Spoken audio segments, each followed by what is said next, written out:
तो मैंने निवेदन किया कि आकाश अनादि तत्व है, न होने पर कोई भी वस्तु का रहना संभव नहीं होगा। और जिस आकाश को इन्हीं इस्लाम के मान्यता वालों ने 7 माना है, 1 2 3 4 5 6 7, ये फ्लोर बाय फ्लोर है, मंजिल दर मंजिल है, आकाश 7 है। 7 आकाश, इसके ऊपर वाला खंबा खूटी सुतून किसके पास है, कहाँ है, ईश्वर जाने, जबकि खाली जगह को आकाश कहा जाता है। तो मैंने निवेदन किया कि जिनको जो मानना हो वो माने, हम भारतवासियों को आपत्ति नहीं है, लेकिन भारत में रहकर आप भारतीयता को नहीं मानेंगे उस पर आपत्ति है। कि अरब देश में जो लोग रहते हैं उस अरबियन संस्कृति को छोड़कर वहां पर कोई भारतीय संस्कृति को मनाना चाहेगा तो वो लोग मनाने देंगे क्या बंधुओं? तो जब आपको ये भी पता होना चाहिए कि जब आप वहां मनाने नहीं देंगे तो आप अपनी बातों को और जगह क्यों और कैसे मनाएंगे? ये मानवता के दायरा पर आएगा कि नहीं? मानवता पर कुठा लगा तो होगा या नहीं होगा? जब आप औरों को करने नहीं देते हैं तो आप अपना तरीका औरों पर क्यों थोपना चाहते हैं? अच्छा, आप देखिए, वैदिक परंपरा को ना माने, यहां रहे, वैदिक परंपरा को ना माने तो भी हम भारतवासियों को कोई आपत्ति नहीं, लेकिन भारतवासी अपनी परंपरा को जो मनाए उसका विरोध करना आपत्ति है या नहीं है? बंधु जरा जल्दी बोलना। अभी योग का विरोध इन्हीं लोगों के द्वारा हुआ या नहीं हुआ? अरे योग का विरोध तुम कहां से करोगे, तुम कैसे करोगे? वो तो हमारी बपोती है, वो हमारा धरोहर है, हमारे ऋषि मुनियों ने हमें बताया है, आदि सृष्टि से बताते आए हैं। बहुत सारे मुसलमानों ने समर्थन दिया, बहुत सारे मुसलमान कंट्री ने भी समर्थन किया, लेकिन भारत के रहने वाले मुसलमानों ने इसका विरोध किया। और तुम विरोध करने वाले कौन हो? हमारी बिल्ली हम ही को में आओ, तुम ना करो, तुम्हें कोई बोलने के लिए नहीं जाएगा कि तुम्हें करना है, तुम मत करो ना, तुम्हें कौन कह रहा है करने के लिए? लेकिन तुम विरोध करने की ताकत कहां से ले आए? विरोध करने की हिम्मत तुम में कहां से आ गई? विरोध करने की क्षमता तुम्हें किसने दिया? तुम विरोध क्यों करो? क्या तुम नमाज पढ़ रहे हो? तुम्हारा विरोध कोई किया है कभी? तुम सड़क रोक करके नमाज पढ़ते हो, इंसानियत के दायरे को लांघ चुके हो, इंसानियत के दायरे को खत्म कर चुके हो, जनसाधारण के रास्ता रोक करके नमाज पढ़ते हो, तब भी भारतवासियों ने उस पर कोई आपत्ति नहीं जताई। और भारत का ही है योग, कपिल का नाथ, पतंजल, गौतम, जैमिनी ऋषियों ने योग दिया है, अग्नि, वायु, आदित्य और अंगिरा आदि सृष्टि से योग साधन को बताते आए हैं। तुम विरोध करने वाले कौन हो? देश का दुर्भाग्य है कि रहते हैं लोग इसी देश में, किंतु यहां के राष्ट्रीयता को जानने का प्रयास ही नहीं किया। राष्ट्रीयता क्या है?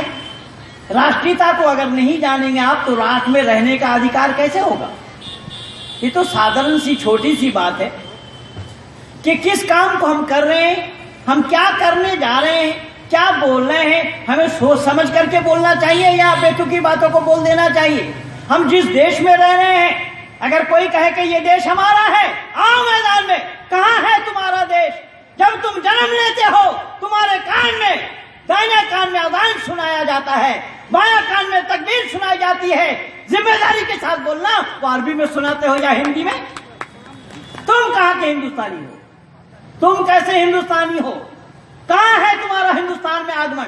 अगर हिंदुस्तानी होते तो हिंदुस्तानी परंपरा को अपनाते। तुम्हारे कान में अरबी जुबान में अज़ान सुनाया जा रहा है, अरबी जुबान में तकबीर सुनाई जा रही है। ये तो जीते जी अवस्था है बंदो, मरने के बाद भी ये लोग अरबी बोलते हैं। जब इनको कब्र में सुलाया जाएगा तो वहां पर फरिश्ते अरबी में ही सवाल जवाब करेंगे, मन रब्बु का, मन नबियों का, मन दीनों का। जिसकी जुबान अरबी नहीं है, हर मुसलमान की जुबान अरबी हो जाएंगे। ठीक है, जिसने अरबी का आ नहीं जाना, जिसने अलिफ बे ते से जीम है खे नहीं पढ़ा, उसकी भी जुबान अरबी हो जाएगी। ये अल्लाह कर देंगे। चलो मैं मान लेता हूं, जबकि यह अंध परंपरा है। जो भाषा हमारी नहीं है, मूल रूप से मैं बंगला भाषी हूं, आप सब लोगों को मालूम है, और तमिल भाषा जाने बिना, तेलुगु भाषा जाने बिना मेरे लिए बोलना संभव होगा, है नहीं? लेकिन कब्र में अल्लाह सब संभव कर देंगे। वहां अरबी में ही सवाल जवाब किया जाएगा। मन रब्बु का, तुम्हारा रब कौन है? मन नबियु का, तुम्हारा नबी कौन है? मन दीनों का, तुम्हारा दीन क्या है? ये सब पूछा जाएगा अरबी में। तुम मरने के बाद भी अरबी में ख्वाब देखते हो, अरब में जा करके अपनी हाजिरी लगाते हो। जब हज करने के लिए जाते हैं तो जिद्दा में जाते ही, जिद्दा में पहुंचते ही वहां पर हाजिरी लगाई जाती है, जिसको तलबिया कहा जाता है। अल्लाहुम्मा लब्बैक, अल्लाहुम्मा लब्बैक, अल्लाहुम्मा लब्बैक, ऐ अल्लाह मैं हाजिर हूं, ऐ अल्लाह मैं हाजिर हूं, ऐ अल्लाह मैं हाजिर हूं। तो हाजिरी तुम्हारी वहां लगती है और फिर भी सीनाजोरी कर रहे हो कि हम हिंदुस्तानी हैं। भाई हिंदुस्तानी अगर आप होते तो भाषा भी आपकी हिंदुस्तानी होनी चाहिए थी ना, हिंदी होना चाहिए था ना। हिंदी तो आप बोलते नहीं, मरने के बाद भी आप अरबी बोलते हो, फिर भी सीनाजोरी कर रहे हो। तो ये सब मानवता पर कुठाराघात हो रहा है।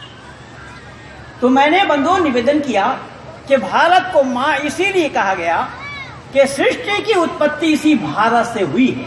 तिब्बत सबसे ऊंची पहाड़ है और सबसे ऊंची स्थान होने के कारण उसी तिब्बत से ही सृष्टि की रचना हुई है।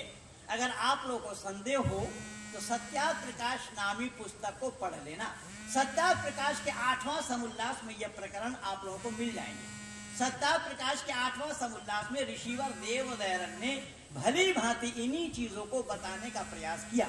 और ऋषि दयानंद यहाँ तक कह रहे हैं कि सृष्टि विज्ञान को जिसने नहीं जाना उसने कुछ भी नहीं जाना, यानी अपने को नहीं जाना, परमात्मा को नहीं जाना, धर्म को नहीं जाना। ये सब जानने के लिए सृष्टि विज्ञान को जानना पड़ेगा कि सृष्टि की रचना कैसी हुई, सृष्टि की रचना कैसे होती है, सृष्टि की रचना होना संभव क्यों और कैसे है, किस प्रकार से सृष्टि की रचना होती है। इसलिए बंधुओं याद रखना, कई बार लोग आपस में ही वार्तालाप करते हैं और ये कहते हैं कि भाई मुर्गी पहले है या अंडा पहले। क्या कहते हैं?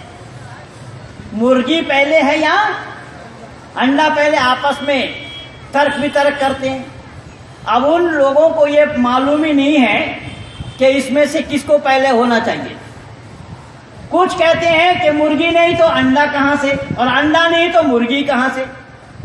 पर सृष्टि का नियम क्या है, सृष्टि श्रृंखला क्या है, उसको जाने बिना इसका निर्णय करना और लेना संभव नहीं होगा। कि आदि के जो सृष्टि है, प्रथम के जो सृष्टि है, प्रथम के माने ये मत समझिएगा कि यही प्रथम है, नहीं, इससे पहले भी थी, अभी है, आगे भी होना। ये सृष्टि, जिस सृष्टि में हम और आप बैठे हैं, इसका 7वां मनमंत्र चल रहा है। 14 मनमंत्र में एक युग होता है और इस युग के खत्म होने के बाद जो ये मत समझना कि पृथ्वी एक साथ ही समाप्त हो रहा है, नहीं, कहीं सृष्टि की बनी रहेगी और कहीं प्रलय होगा। जैसा इस समय भारत में दिन है, अमेरिका में रात है। भारत में दिन है और अमेरिका में रात है। तो ठीक इसी प्रकार से अगर भारत में प्रलय है तो अमेरिका में सृष्टि है, और अमेरिका में प्रलय है तो भारत में सृष्टि है। तो एक तरफ से ही पूरी दुनिया समाप्त नहीं होती। इसीलिए वेद कहता है सूर्य चंद्रमा सौधाता यथा पूर्वम कल्पयत। ये पहले भी था, अब भी है और आगे भी रहेगा। लेकिन जो हमारी ये सृष्टि, जो जिसका हम 7वां मनमंत्र कह रहे हैं, बता रहे हैं, इसी सृष्टि में परमपिता परमात्मा ने मनुष्य मात्र को एक साथ ही जोड़ों जोड़ों के साथ, नर और मादा के साथ बनाया। इसलिए मुर्गी पहले है, अंडा का कोई सवाल नहीं आया।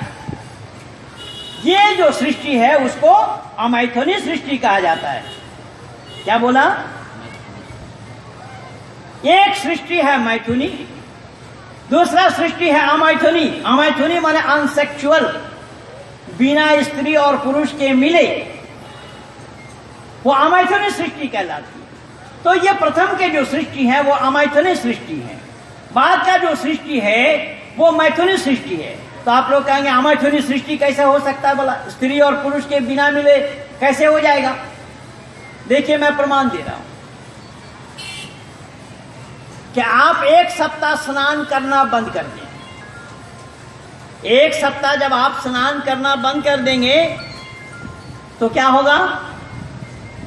एक सप्ताह आपके स्नान करना बंद कर देने पर आप देखेंगे आपके शरीर में सादा सादा जुई पैदा हो गया, जिसको हम चिल्लर भी कहते हैं, पर महाराष्ट्र वाले चिल्लर माने खुजरा पैसा बोलते हैं, पर हम लोग चिल्लर उसको कहते हैं जो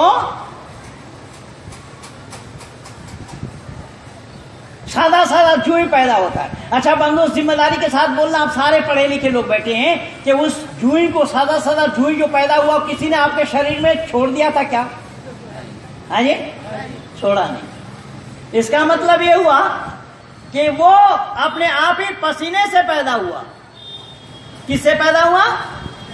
पसीने से। मैं बोला ना पहले, पसीने से भी पैदा होता है और गंदगी से भी पैदा होती है। तो मैंने निवेदन किया ये 4 प्रकार के यही सृष्टि है जिसको अंडज पिंडज के नाम से पुकारा है, और इसको जानना पड़ेगा। तो यही कारण बना कि धरती को हम इसीलिए मां कहते हैं। मां ना कहे तो भी हमें आपत्ति नहीं है। फिर मैं बोल रहा हूं कि अगर मां नहीं कहते हैं ना कहे, क्योंकि उन विचारों को पता ही नहीं है कि मां होती कौन है, मां होने का अधिकार किनको है। क्यों? कि वहां पर मां एक रहेगी या अनेक बनेगी ये पता भी नहीं लग पाता उन्हें। वो कैसे जानेंगे?